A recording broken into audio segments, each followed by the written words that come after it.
બનાસકાંઠામાં સ્થાનિક સ્વરાજની ચૂંટણીમાં સસ્પેન્સ યથાવત છે। ભાજપે યાદી જાહેર નથી કરી, પરંતુ ટેલિફોનિક જાણ કરાયેલા ઉમેદવારોનો કાર્યાલય પર ખડકલો જોવા મળી રહ્યો છે। ભાજપ કાર્યાલય પર સંભવિત ઉમેદવારોનો જમાવડો જોવા મળી રહ્યો છે।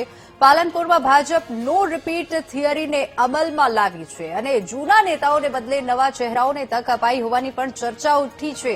અનેક દિગ્ગજ નેતાઓના પત્તા કપાયા હોવાની પણ ચર્ચાએ જોર પકડ્યું।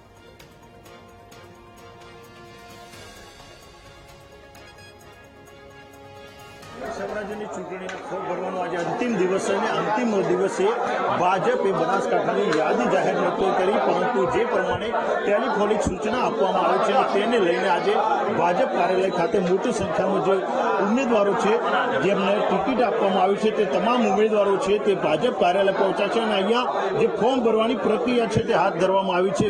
પાલનપુર નગરપાલિકાની વાત કરીએ તો જૂના જોગીઓ છે તેના અનેકના પત્તા કપાયા છે, એટલે કે ટિકિટમાં જે દાવેદારો હતા જૂના જોગીઓ તેના પત્તા કાપવામાં આવે છે। તો બીજી તરફ ભાજપ દ્વારા તાલુકા જિલ્લા પંચાયતને લઈને પણ ટિકિટો જાહેર કરવામાં આવી છે અને આ ભાજપ કાર્યાલય છે પાલનપુરનું તે મુખ્ય કાર્યાલય ઉપર અત્યારે તમામ ઉમેદવારોના ફોર્મ ભરાઈ રહ્યા છે।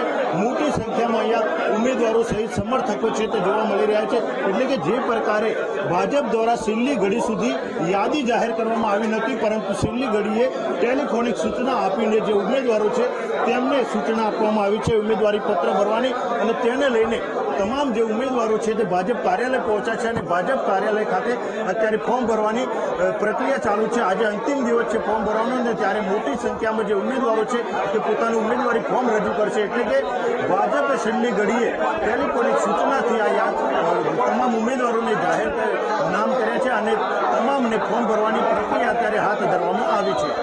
ચૌધરી, વીટવી, બનાસકાંઠા।